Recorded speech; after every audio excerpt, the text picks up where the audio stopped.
Graça e paz, irmãos. Gostaria de convidar a igreja para abrir a Bíblia no Evangelho de Jesus segundo Mateus, no capítulo 3. Evangelho de Jesus Cristo segundo Mateus, capítulo 3. Vamos ver.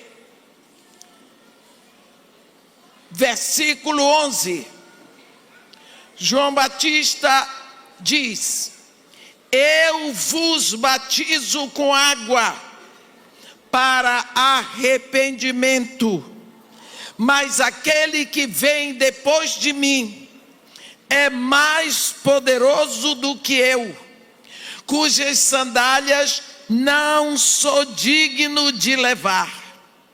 Ele vos batizará com o Espírito Santo e com fogo. A sua pá ele a tem na mão e limpará completamente a sua eira. Recolherá o seu trigo no celeiro, mas queimará a palha em fogo inextinguível. Amém. Os irmãos podem sentar. Meus irmãos, João Batista deixa claro dois tipos de batismo. Batizar significa imergir. Nós vimos ainda agora os pastores aqui imergindo a pessoa dentro d'água. E vocês viram que a pessoa, quando saía da água, ela estava completamente molhada e foram molhando tudinho, porque a água foi descendo. A água é conhecida como elemento da terra, porque em todo lugar que você joga água, ela desce. Então João, ele imergia as pessoas nas águas do Rio Jordão. A pessoa saía dali e a água ia descendo e até chegar em casa a pessoa estava sequinha, porque a água vai descendo. Mas ele fala que o batismo de Jesus não é com água. Ele diz que o batismo de Jesus é o batismo com fogo e com o Espírito Santo. Se nós observarmos, se batismo é imersão, então Jesus toma você e imerge no fogo. E quando você sai do fogo, você é uma tocha de fogo apontando para cima, porque onde quer que você acenda o fogo, ele aponta para cima. Mas vamos ver sobre esse fogo em Lucas 12, no versículo 49. Jesus diz assim: eu vim para atear fogo sobre a terra, e bem quisera que já estivesse a arder. Aí você fica pensando, será que Jesus é incendiário? Ele fala de um fogo específico. Fogo. Fogo. Qual é a ação do fogo? Se você olhar em volta do planeta Terra, tem várias camadas: atmosfera, estratosfera, ecosfera e tantas esferas. Mas no centro, bem no meio, no planeta Terra, tem uma camada de fogo. É a pirosfera. Por que é que Deus coloca no meio, bem tem no coração da terra uma camada de fogo?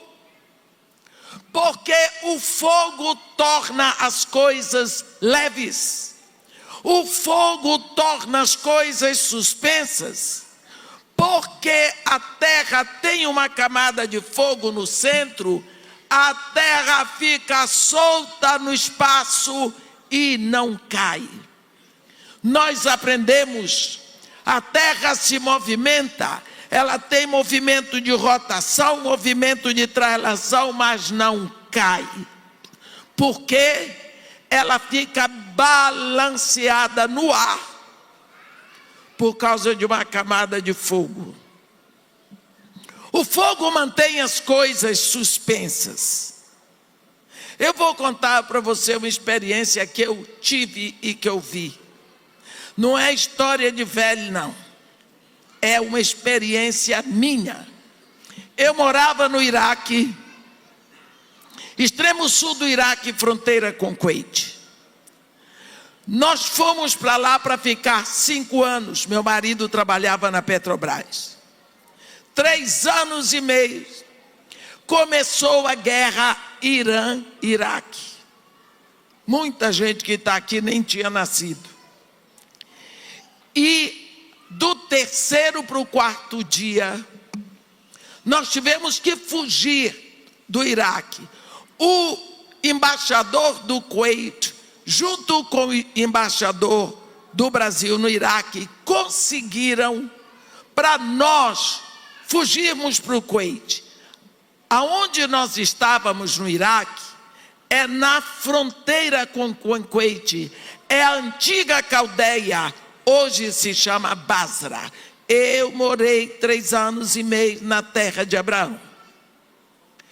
Quando o Irã estava tentando bombardear os tanques de abastecimento dos navios petroleiros, que estavam exatamente ali em Basra. O que acontece numa guerra?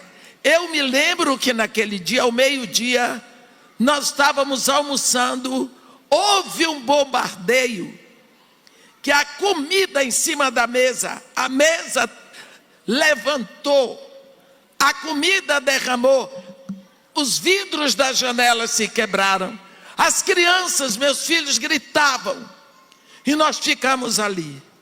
Mas sabíamos de uma coisa: o bombardeio não foi em cima da nossa casa, nós estamos vivos. Então, o clima numa guerra é horrível, meus irmãos. Aqui a gente olha da televisão, mas está lá dentro. Você ouve que vem uma bomba, mas você não sabe onde ela vai cair. É assim. Quando o avião vem do Kuwait, vem do Irã, ele vem para jogar bomba no Iraque. Chama o avião bombardeiro.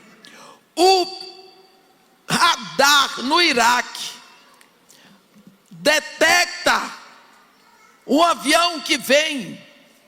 Então o radar dá um som como se fosse de ambulância ou de corpo de bombeiro.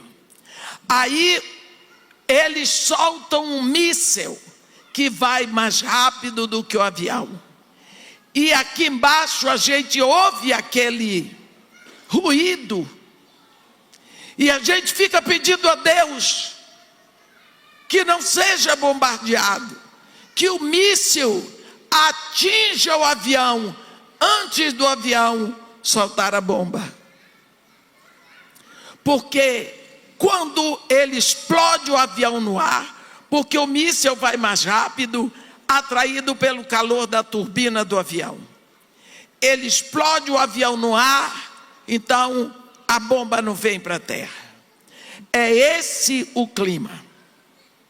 Conseguimos sair em fuga do Iraque, logo depois de 11 horas da noite. Num ônibus pequeno, todo mundo, mas tiveram que ficar 3 engenheiros de petróleo, um deles foi o meu marido, e nós dentro daquele ônibus, atravessando o deserto de Abadã para o Kuwait. 11 horas da noite, não podia acender a luz, os faróis do ônibus. Por quê? Porque é guerra.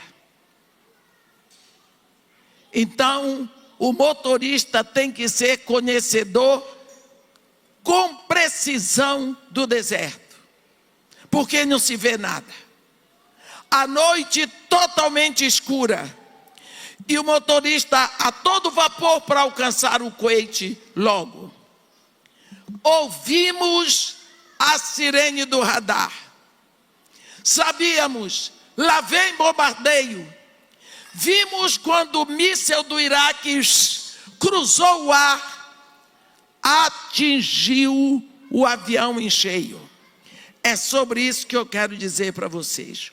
Quando o míssil atingiu o avião, houve uma explosão tão terrível, meus irmãos, meia-noite virou meio-dia no deserto de Abadã.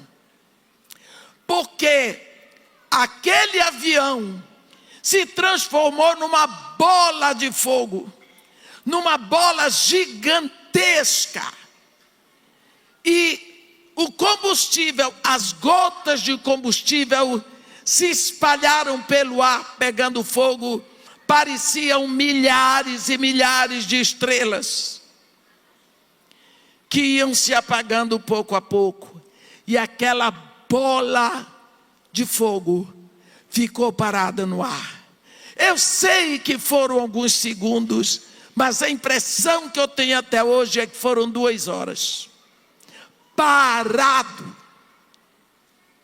Como é que uma fuselagem daquela fica parada no ar?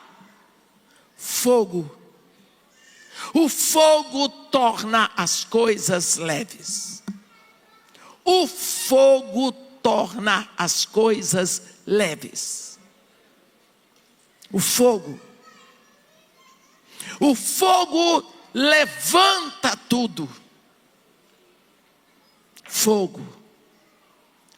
Quando a Bíblia diz que Jesus Cristo vem para nos batizar com fogo, significa que Ele imerge você no fogo lá de cima. E quando você sai dali, você é uma tocha. E este fogo lhe chama para cima. Você ainda está no mundo, mas você vai sendo retirado do mundo pouco a pouco. Deixa eu dizer, lembra de coisas que você gostava antes, você não gosta mais e você não sabe explicar. Coisas que pareciam tão importantes na sua vida e de uma hora para outra são tão sem graça. Coisas sem as quais você não podia viver. Mas agora você olha e diz, parece que eu sou uma outra pessoa. E é mesmo. E as pessoas acham você esquisito. Olha aí, fulano agora já está outra pessoa, é? As pessoas não gostam. É que você está sendo retirado do mundo, desse sistema perdido, pouco a pouco. E à medida que você vai sendo retirado de lá, por causa do batismo de fogo, você olha para o mundo como eu estou olhando para vocês. Daqui eu vejo vocês todos. A igreja está linda. Porque você está em cima, você vê melhor a situação do mundo lá embaixo. Você vê a dor do povo lá embaixo. Você vê o quanto eles precisam de Jesus Cristo. Por isso, quando nós dizemos que Jesus Cristo veio para batizar com fogo, é que Ele veio tirar você. E pouco a pouco você vai sendo retirado desse nível. Você ainda está no mundo, mas você não é mais do mundo, como o povo de Israel estava no Egito, mas não era do Egito. Não é? E quando Jesus Cristo tira você do fogo, é porque Ele tem um objetivo específico para você. E o objetivo específico que Ele tem é exatamente o que Ele diz. Quando Ele ressuscita, Ele diz para os seus discípulos: assim como o Pai me enviou, eu também vos envio. Assim como o Pai me enviou, eu também vos envio. Quando o Pai enviou Jesus, Ele enviou Jesus como um canal dos céus para a terra. Um canal para trazer o seu reino, um canal para a redenção, um canal para o Espírito Santo. Então, Jesus Cristo nos dá o mesmo comando de sermos canais. Quando você se rende a Jesus Cristo, não pense que é uma decisão que você resolveu. Não, você estava alistado. Deus só estava esperando o momento de tocar o seu coração. É sim. Porque Deus trabalha com plenitude de tempo. Plenitude de tempo. Às vezes você pensa, esse foi meu questionamento na minha conversão. Por que Deus esperou tanto tempo? Ué, é da minha conta? Deus está me dizendo, não é da sua conta não, é da minha. Não se meta nos meus negócios. Olha, eu nasci numa família cristã. Eu cheguei a ser organista de igreja. Eu era crente, meus irmãos. Crente. Daquela crente assim, eu não bebo, eu não fumo, eu não danço, não vou na boate, eu não boto biquíni, nada, porque eu sou crente. Por acaso, lá no Éden, Adão bebeu, fumou, não tinha nem outra mulher para ele olhar as pernas, meus irmãos.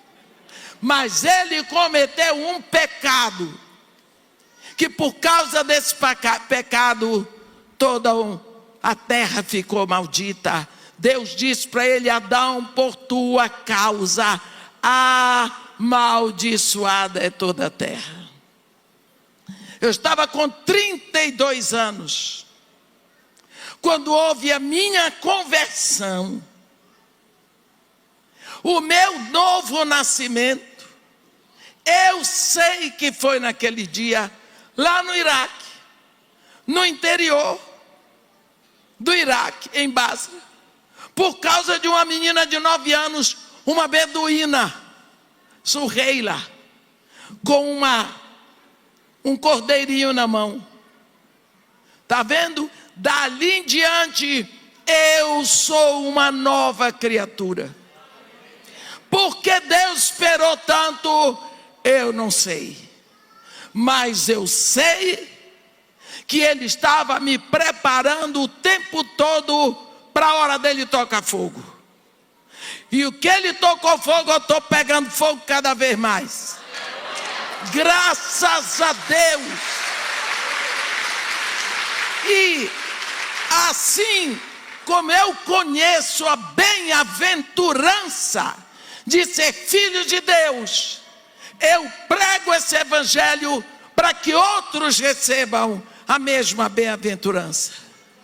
O que eu pergunto é o seguinte: Deus já nos deu o seu reino, Jesus Cristo diz: não temais, pequenino rebanho, a vosso Pai aprouve dar-vos o seu reino. Deus já nos deu o reino. Deus já nos deu o seu Filho. Deus já nos deu o seu Espírito. Que mais Ele tem que dar? Se Ele diz: ide, fazei discípulos de todas as nações, eu quero saber o que nós estamos fazendo.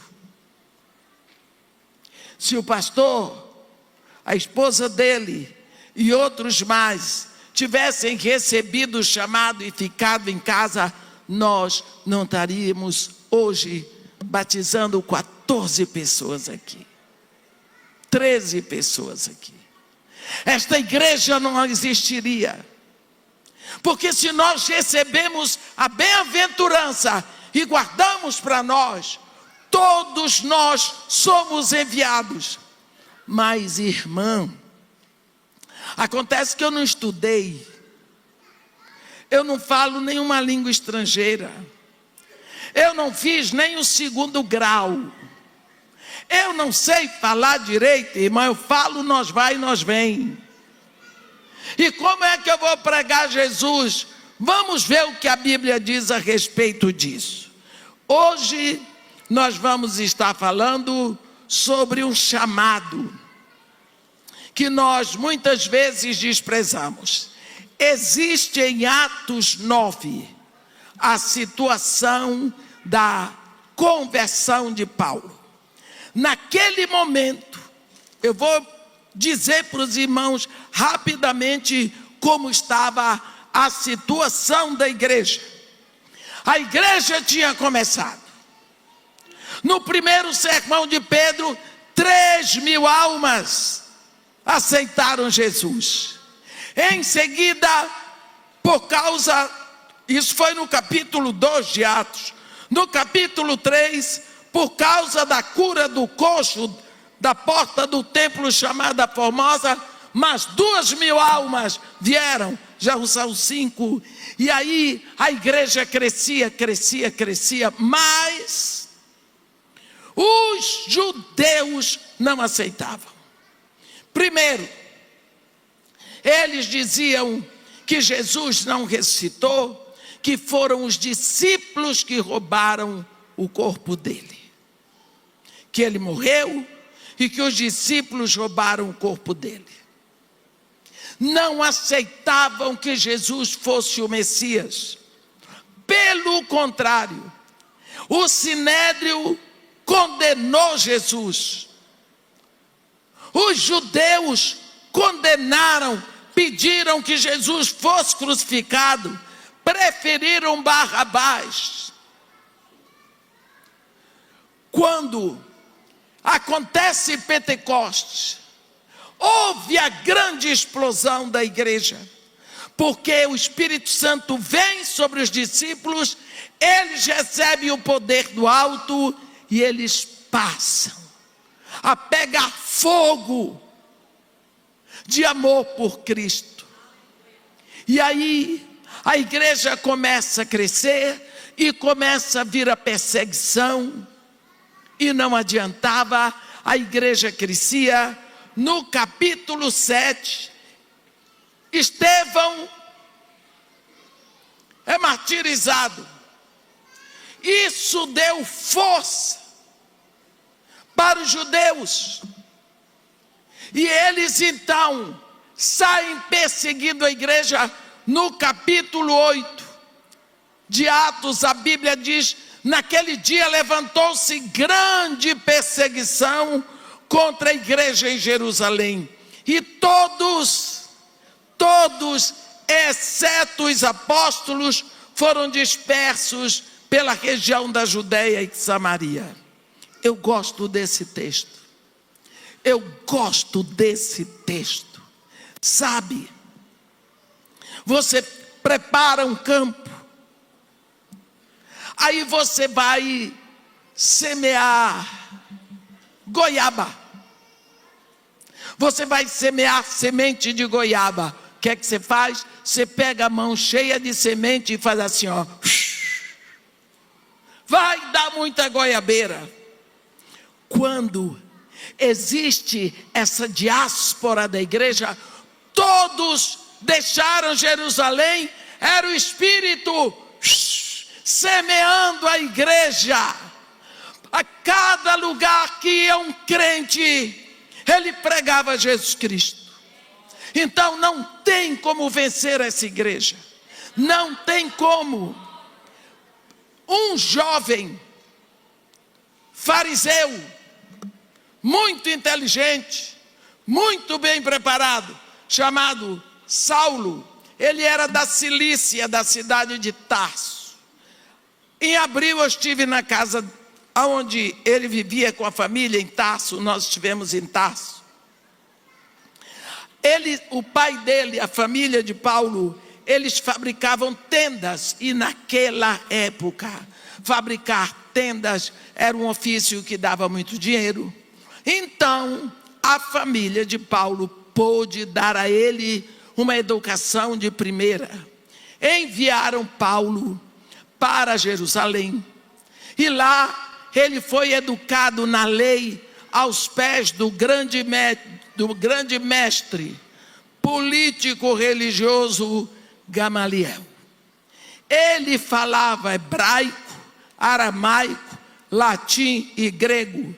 Ele era um sujeito amplamente bem preparado, conhecedor da lei e dos profetas, fariseu. Ele se levanta, crendo que Jesus era uma mentira e que aquilo era uma afronta para a lei de Moisés. E a perseguição ele dirige. Quando ele fez o arraso todo, ele prendia pessoas, levava pessoas a blasfemar. E ele foi aquele animal feroz, sanguinário contra os cristãos. Quando ele viu que deu certo o apedrejamento de Estevão, ele foi ao sumo sacerdote e pediu a ele cartas, não é?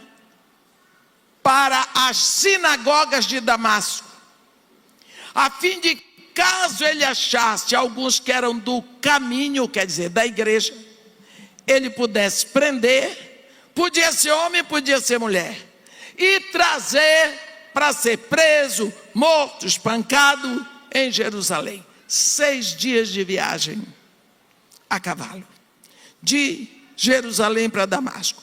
Em Damasco existiam pelo menos 40 sinagogas. Meus irmãos, não haviam igrejas, não haviam templos para os cristãos se reunirem.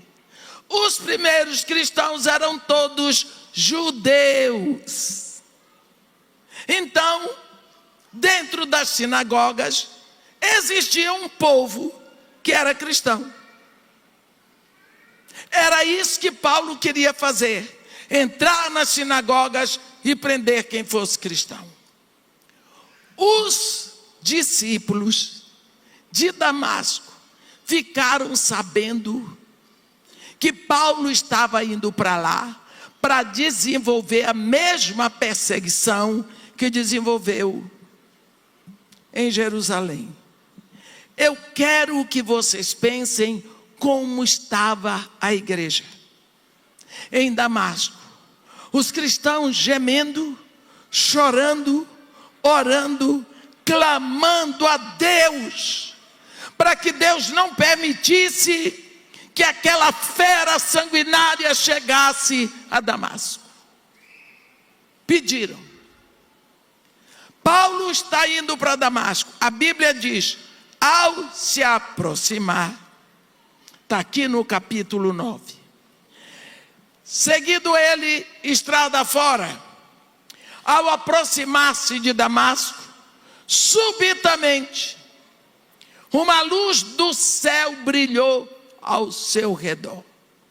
Ele caiu do cavalo, literalmente, caiu do cavalo. E ouviu uma voz que lhe dizia, ele não viu ninguém, ele ouviu a voz que dizia. Depois você vai ver ele dizer que ele ouviu em aramaico, quer dizer, na língua materna. Saulo, Saulo, por que me persegues? Primeiro endereçamento de Jesus para Paulo foi dizer, tu és um perseguidor. E Paulo no chão responde, quem és tu, Senhor? E ele diz, eu sou Jesus, a quem tu persegues, mas levanta-te e entra na cidade, onde te dirão o que convém fazer. O que convém fazer. Logicamente, Paulo já foi levantado do chão pelos seus companheiros, levado para Damasco, cego, porque ele ficou cego naquela hora. Chegou em Damasco, outro homem. Pense, Paulo quando ia para Damasco, ele sabia, esse Jesus Nazareno é um malandro, é um embuste, ele morreu na cruz sim, os discípulos roubaram o corpo dele, ele não é Messias, coisa nenhuma, está aí esse povo todo um perigo para a lei de Moisés, vou prender todos. Agora ele cai no chão e ele diz, pronto. Então ele ressuscitou, porque ele está falando comigo. Então ele ressuscitou. E se ele ressuscitou, ele é o Messias. E se ele é o Messias, nós crucificamos o Filho de Deus. E eu estou matando os seus seguidores.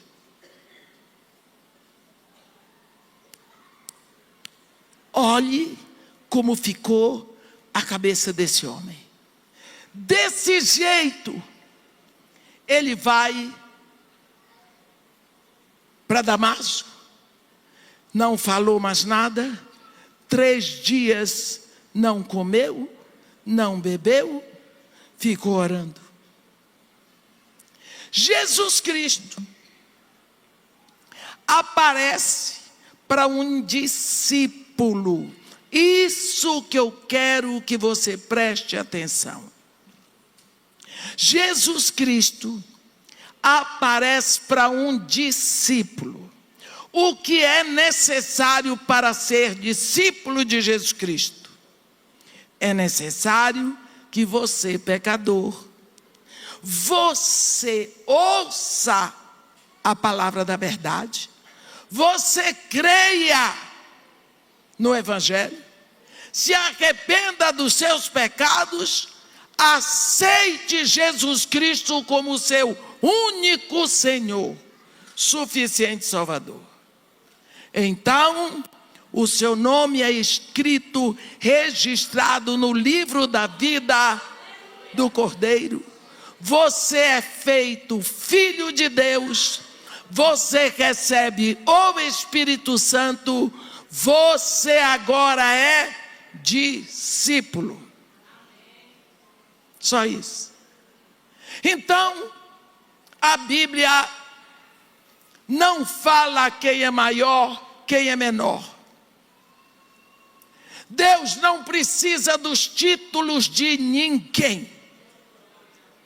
Deus não precisa do nome famoso de ninguém. Para que Deus precisa de mim, meus irmãos? Se Deus fez todas as coisas, os mares, os oceanos, as florestas sem mim. ele diz: olha aí, minha mão fez todas as coisas, e todas elas vieram a existir. Mas o homem para quem olharei é este, o aflito, o abatido de espírito, que treme da minha palavra. Havia um discípulo em Damasco, Atos 9, versículo 10. O nome dele era Ananias. Abra o olho, você só vai ouvir falar nesse Ananias aqui. Sabe por quê? Tem outro Ananias em Atos 5, aquele da Safira. Lembra? Daquela história, os dois morreram lá, tudo bem. Esse aqui, a Bíblia diz, existia em Damasco um discípulo chamado Ananias. Numa visão, Jesus diz para ele: Ananias.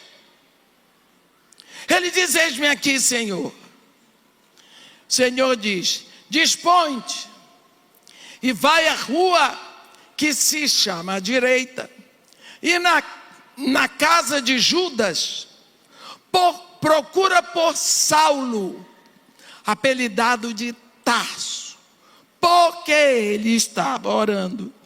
E viu entrar um homem chamado Ananias e impor-lhe as mãos para recuperar-se a vista. Olha o que Jesus está fazendo.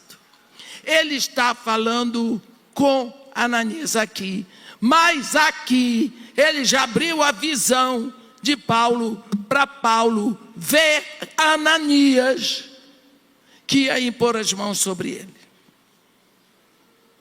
Não é? Já viu?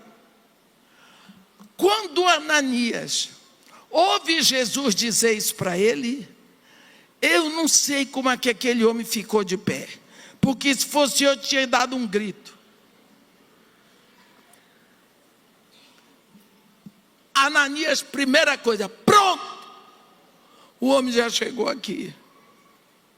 A igreja em Damasco orava e clamava a Deus para que Paulo não chegasse em Damasco. Agora Paulo chegou cego, mas chegou. E Ananias não está entendendo. Ananias disse: Senhor, de muitos tenho ouvido a respeito deste homem. Quantos males tem feito a tua igreja em Jerusalém? E para cá, Senhor, ele trouxe permissão do sumo sacerdote para prender a todos os que invocam o teu nome. Sabe o que era que Ananias estava dizendo para Jesus?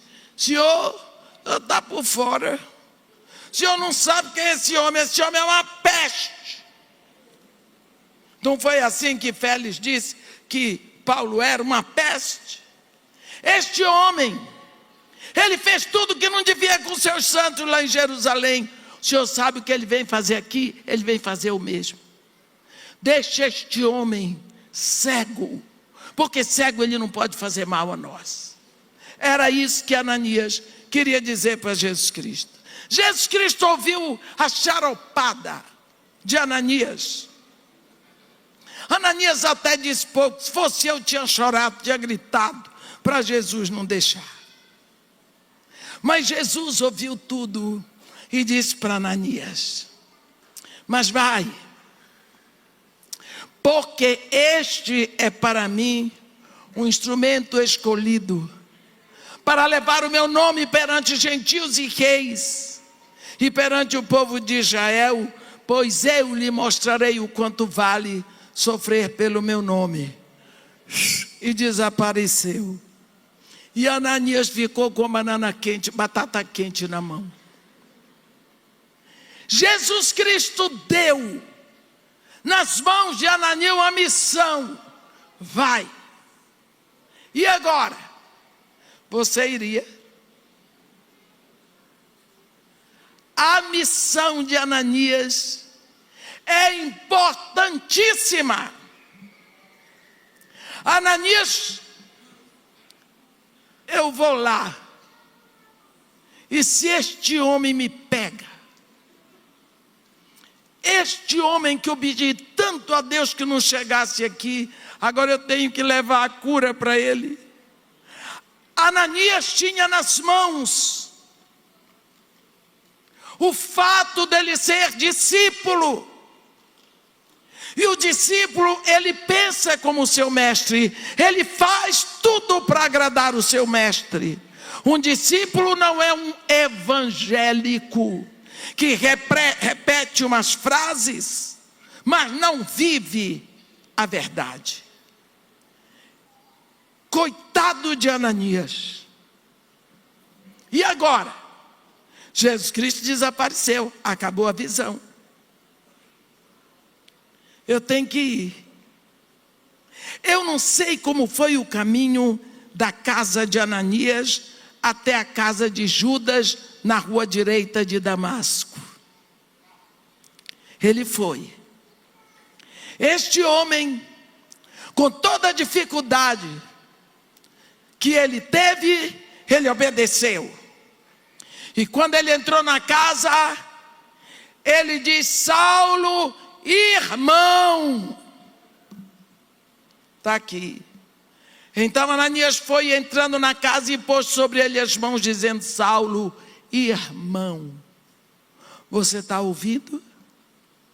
Aquele que foi lá para matá-lo, a ele e a família dele, ele diz: irmão, o Senhor me enviou, a saber, o próprio Jesus que te apareceu no caminho de Damasco, onde vinhas, para que recuperes a vista e fiques cheios do Espírito Santo.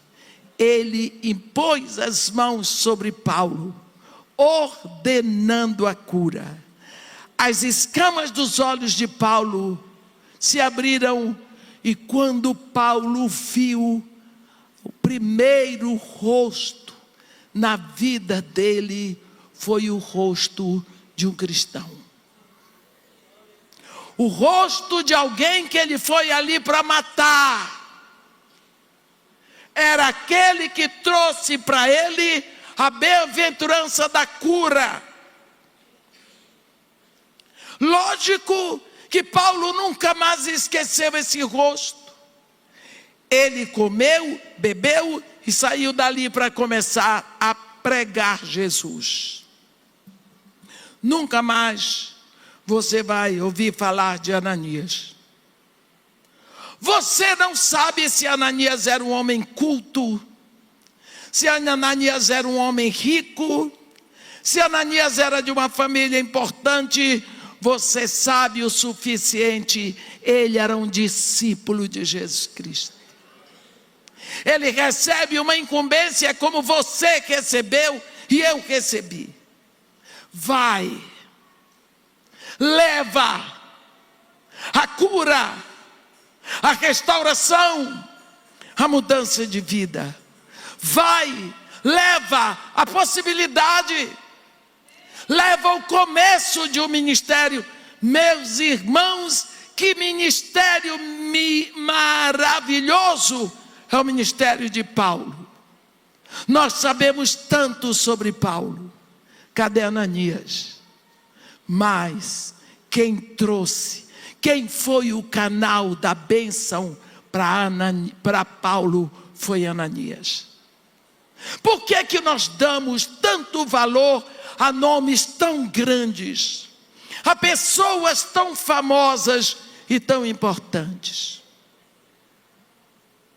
Nós esquecemos que o maior é Deus. Esquecemos que todos nós, como filhos de Deus, temos uma missão. E a missão é ir, fazer discípulos. Como o Pai me enviou, eu vos envio. O meu Pai me enviou como canal. Eu faço de vocês canais, por onde vai jorrar a salvação para a eternidade. Um ministério tão grande como o ministério de Pedro, por exemplo. Ministério de Pedro é um ministério belíssimo, não é? Belíssimo. Quem foi que levou Pedro para Jesus? Viu, você não sabe, eu sei. André, o irmão de Simão. Ele estava sentado com João Batista. João Batista estava com 2 discípulos. Está escrito em João 1, a partir do versículo 35. João apontou e disse: eis o Cordeiro de Deus. Os 2 seguiram Jesus. Jesus disse: por que vocês estão me seguindo? Que buscais? Mestre, onde é que o Senhor mora? Vinde e vede. Eles foram com Jesus. Ficaram lá até a hora 9, 3 horas da tarde. André era um dos 2. Ele foi primeiro buscar seu irmão Simão, a quem ele disse: Simão, achamos o Messias, que quer dizer Cristo. Levou Simão para Jesus.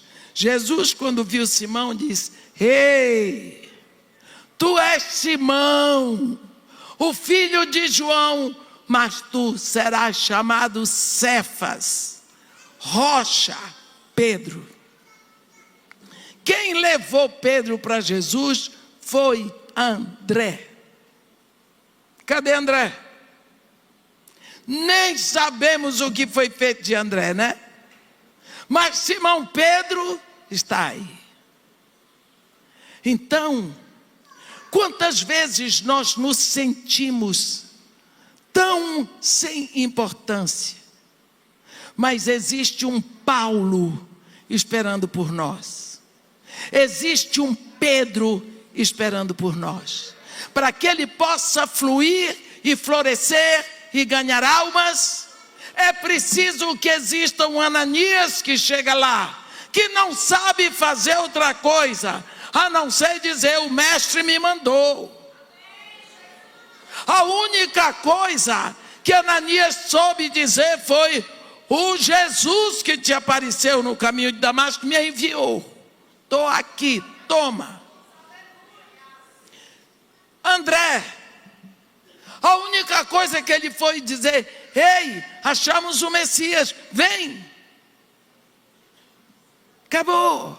Olha o ministério de Pedro. Temos um profeta na Bíblia, Jonas, não admitia pregar em Nínive. Não gostava dos ninivitas. Os ninivitas eram idólatras, inimigos de Deus. E quando Deus diz para ele: Jonas, dispõe-te e vai à grande cidade de Nínive e clama contra ela, porque sua maldade chegou até mim. Jonas pensou: o que é que Deus está querendo? Está querendo salvar ninivita? Eles não valem nada, eles são idólatras. Deixa eles morrerem. Não vou não, porque vai que eu vou e eles se arrependem, aí eles vão ser salvos. Vou não. Ele não disse nada para Deus. Ele foi para Jope, comprou um ticket, tinha um navio saindo para Tarsis, saindo para a Espanha. Deus mandou ele para o norte do Iraque, comprou uma passagem para ir para a Espanha. Foi a passagem mais cara da vida dele. Nós sabemos o que aconteceu com Jonas. Por quê? Porque Jonas não queria pregar para os ninivitas, porque corria o risco dos ninivitas se arrependerem e serem salvos. Será que é por isso que você não está pregando para o seu vizinho? Ou para o seu colega de trabalho? Será que é por isso que você não está abrindo a boca para proclamar Jesus Cristo? Porque você tem medo que as pessoas deixem o seu caminho de perdição. Você tem recebido muito, mas o que você está entregando? Ananias, ele era discípulo de Jesus Cristo, mas ele não tinha misericórdia de Paulo. Ele queria que Paulo ficasse cego e morresse cego. Jesus Cristo disse: não, não é como você pensa. Este é para mim um instrumento escolhido para levar o meu nome perante gentios e reis e até perante o povo de Israel. Quantas vezes, quando eu oro pelos nossos governantes, porque eu tenho obrigação, como filha de Deus, eu tenho obrigação de orar pelos governantes. Deus não me mandou gostar deles, mandou amar a todos e orar por eles. Porque aqui no Brasil existe uma igreja, e o papel da igreja é também orar por seus governantes. Eu sei que eles estão fazendo o papel deles. Pilatos tinha que condenar Jesus. Tinha. Herodes, Antipas, tinha que matar Jesus Cristo, tinha que matar João Batista. Herodes, Agripa, tinha que matar Tiago, o irmão de João. Existem homens escolhidos, infelizmente, para o trabalho sujo daquela hora.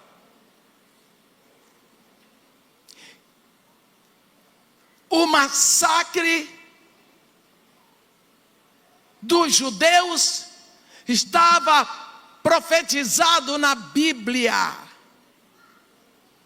Ezequiel 37. Foi necessário que aparecesse um Hitler para comandar o holocausto. O Hitler foi necessário. Infelizmente, existem homens para fazer o trabalho de Satanás em determinadas horas. Por isso nós precisamos orar pelos nossos governantes. Se você olhar, qual é o presidente hoje que é filho de Deus? Nenhum. Governadores, filhos de Deus, eu não conheço. Primeiros ministros no mundo, filhos de Deus, não conheço. Não conheço. Ah, irmã, mas Bolsonaro era filho de Deus, não era não? Não era não. Nunca se rendeu a Jesus Cristo, a não ser que se rendeu agora. Vou dizer para vocês que eu sei. Não estou falando mal dele. Não estou falando mal de ninguém que não aceitou Jesus. Não tem nada disso. Não é por causa disso que Bolsonaro é melhor ou pior do que Lula.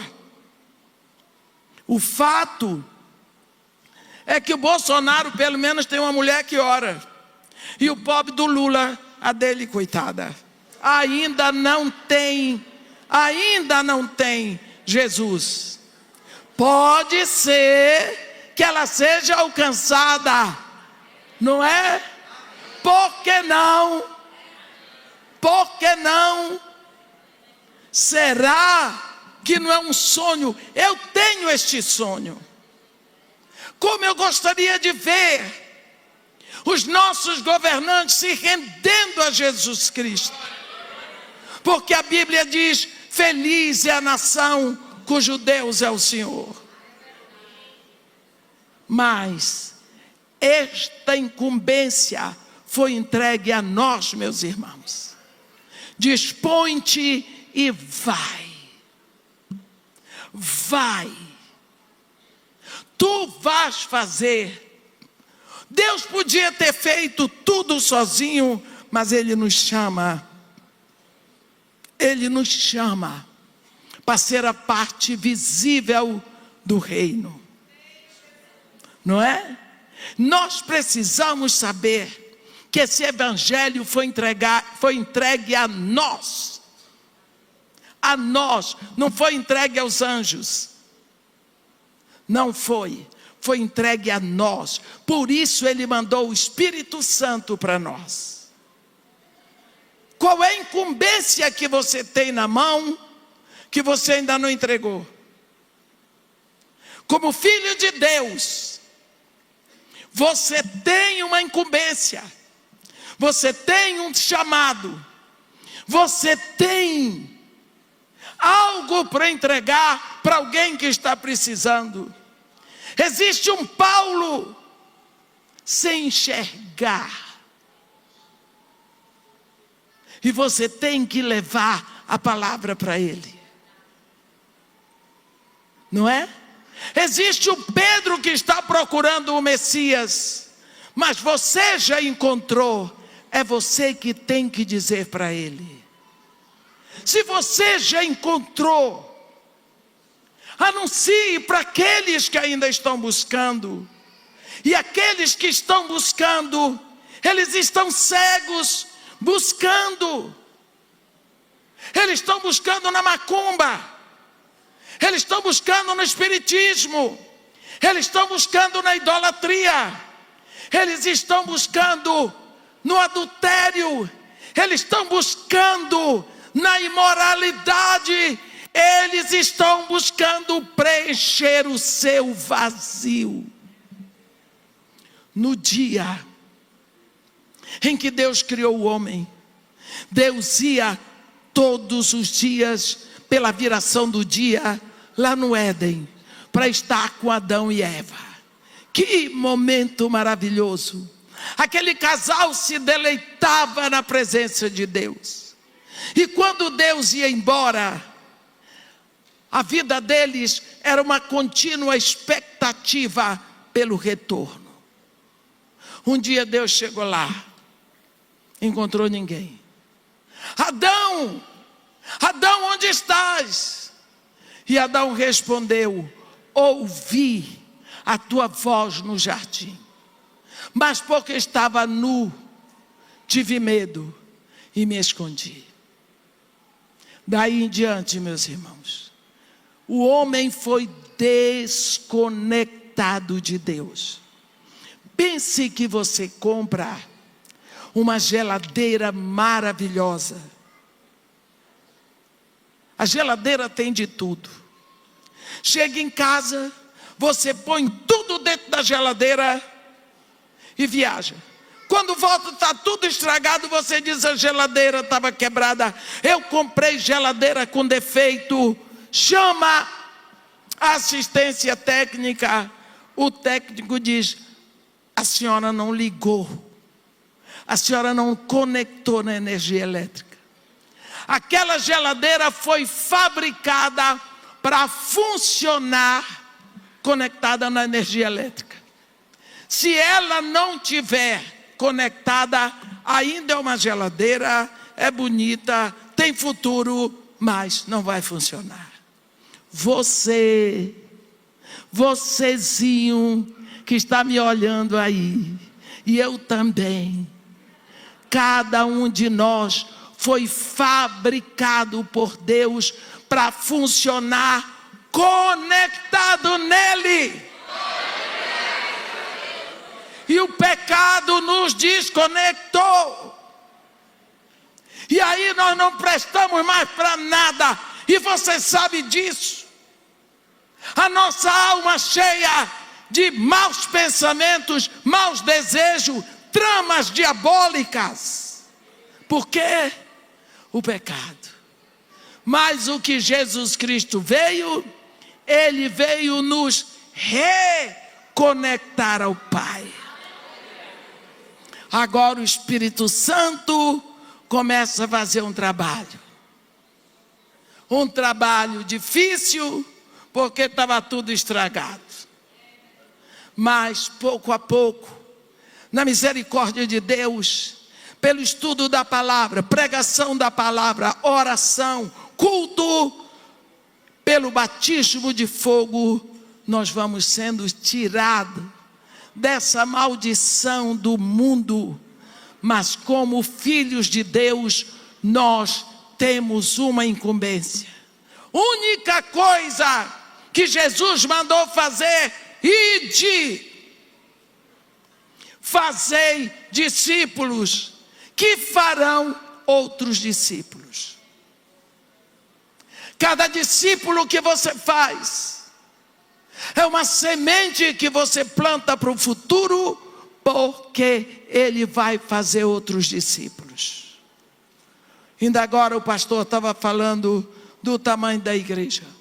Pastor, eu neste momento quero desejar para o Senhor, de todo o meu coração, que isto aqui seja um grande problema para o Senhor. Que o Senhor nunca tenha espaço suficiente.